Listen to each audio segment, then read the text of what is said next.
evening, everyone.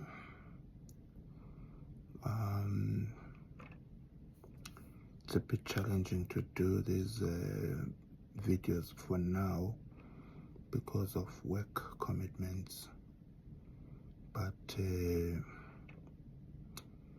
yeah, I am trying to be consistent about it.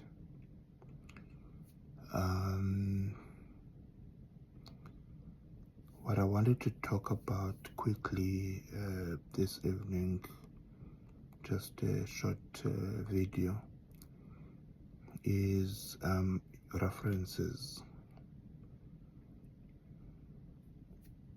The importance of who you choose to be your reference that you list in your CV, or when a potential employer is requesting a reference report.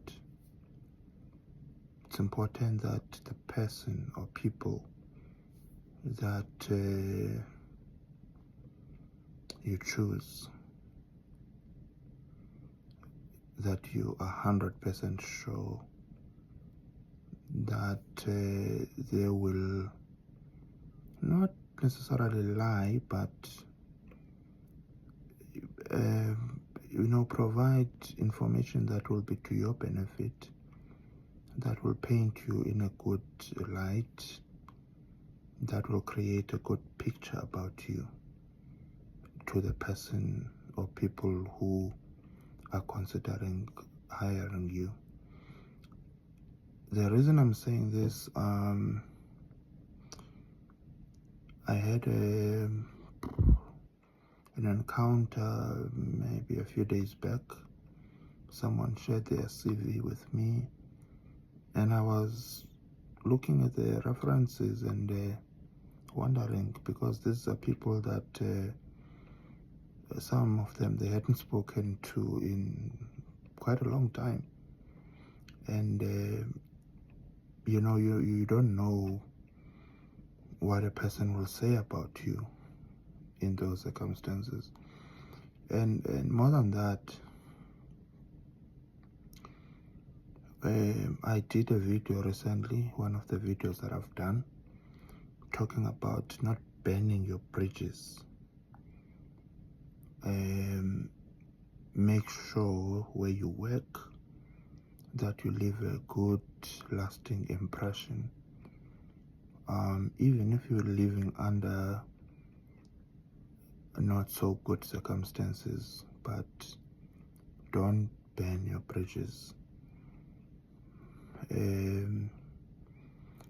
Being involved now in the recruitment, which I haven't been in quite a long time, but these past few weeks I'm involved in recruitment.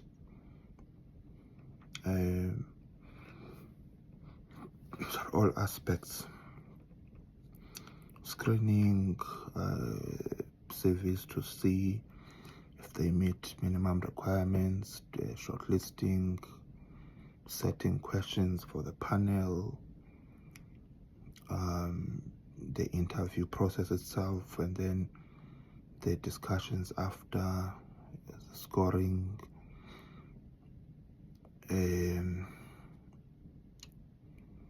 you get to see a lot of things. So now I'm involved in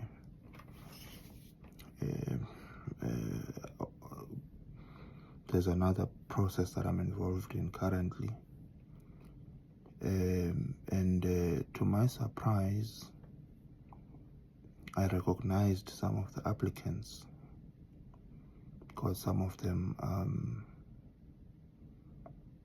are internal applicants, so it's a combination of internal and external. And yeah, and this is the second time this is happening in a space of less than a month, where I am encountering candidates that I haven't received good reports about in terms of their work ethic, professionalism, and all of that. And this has been consistent. You know, you want to give people the benefit of the doubt, but there are instances where you have to really pay attention to the red flags, because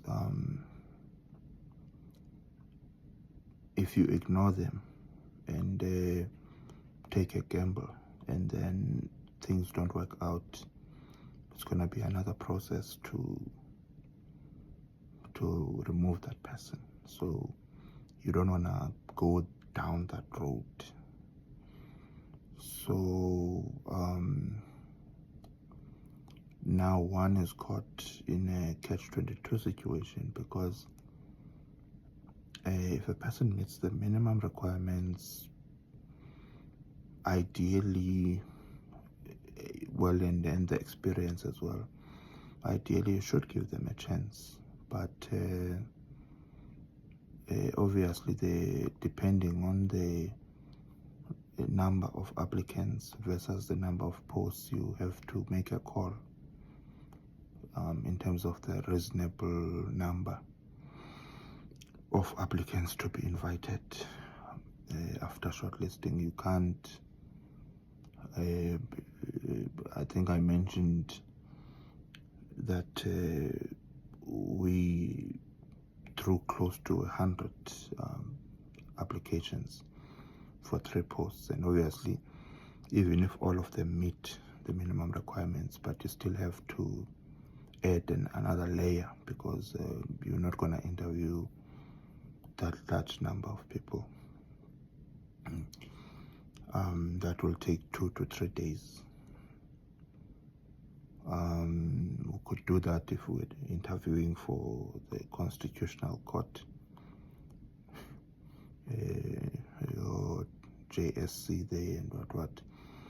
But we have to be practical in this instance because of capacity restraints or constraints.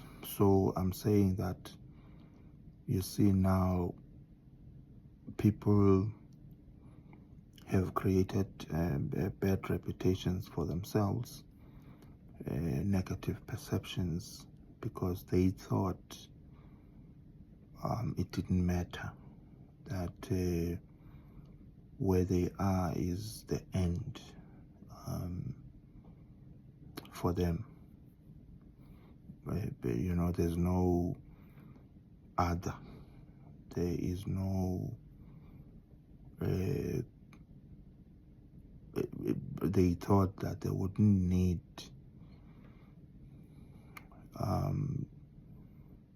to have a good impression. You know, that thing of just coming to work and showing it, that you just here, you know, just to do your 8 to whatever, irrespective of how you do it. You don't really apply yourself. You don't really care how it looks. You don't really care about being a team player. And you know, when we talk about targets and doing our best, you know, you're not there. You tell yourself, I'm getting paid to work 8 to 4. I do what I do and I live, and that's that. You know, that type of attitude. You're not saying people must abuse themselves. I choose to be here at this hour. No one is forcing me, and I don't expect any accolades for that. But I'm just saying that, you know, going the extra mile sometimes, it pays off for some, especially if you're an ambitious person. I used to be ambitious, not so much anymore. And I do what I do because I enjoy it, not necessarily because I'm looking for anything. You know, for me, when I want something, I go directly for it. I'm not gonna go sideways, try to create an impression so that I get what I want. No, I will go directly for it. So I'm not looking for anything with what I do and how I do things now. And you know, the irony is that most of the work I do is behind the scenes work. I'm not one for the limelight, and I'm not one to want to shine. I rather prefer that the people I work with shine.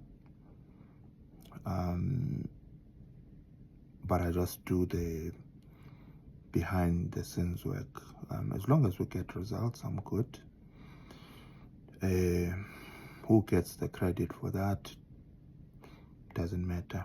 Yeah, you know, it encourages one when you do get credit, but I think I learned very early in my career that a thank you, you know, being a clinical person, working in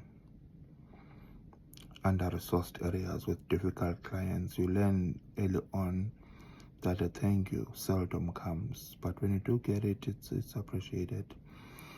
So that taught me a lot that when I do my work, I don't do it expecting a pat on the back or anything of the sort. I have to find ways to motivate myself, and the only way to motivate myself is fulfillment that I get in doing the job. So yeah, but what I'm saying is that please pay attention to the references you use in your CVs. Please pay attention to your work ethic and how you relate to your colleagues, and how you do your job. Apply yourself. I don't mean abuse yourself, but apply yourself. You know, there are people in the workplace, whether they are there or not, you can't distinguish. It makes no difference. They are there. It's the same as them not being there. People must feel and know when you are there, and they must feel your absence. And I've had the privilege, and even now I have the privilege of working with such people who push me. You know, I'm a lazy-ish person, though I enjoy what I do, but sometimes, you know, I have off days. But the people I work with, they push me because they strive to perform. Some strive for excellence. So to work among such people, it's a great thing. So now I've got people applying for a post, and you've got this certain picture painted about them, and ironically, you use the very same people or persons as your references in your CV, the ones that you are not. Yeah, so yeah, you might think it's an insignificant thing, and some people actually don't list references on the CV. They write that they will be provided upon request. But anyway, just take note of that, and regularly update your references. I was saying to someone, I still use references from 2012, 2013, 2014. I still use those people as my references. Of course, I do modify sometimes depending on the post I'm applying for. There would be posts that I think if I use people of a particular stature as my references, it would carry more weight for that particular post. Generally, anyway, the people I use, most of them are in management, but it differs, seniority, speciality, and all of that. So do pay attention to the references you list for every post you put. Can't be putting your pastor and your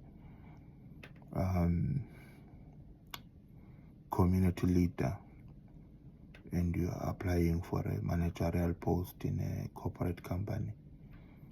That's not gonna fly. But if you're applying for a post in an NGO, maybe doing community work, then that might work. So you must always look at those things as well. Otherwise, have a good evening.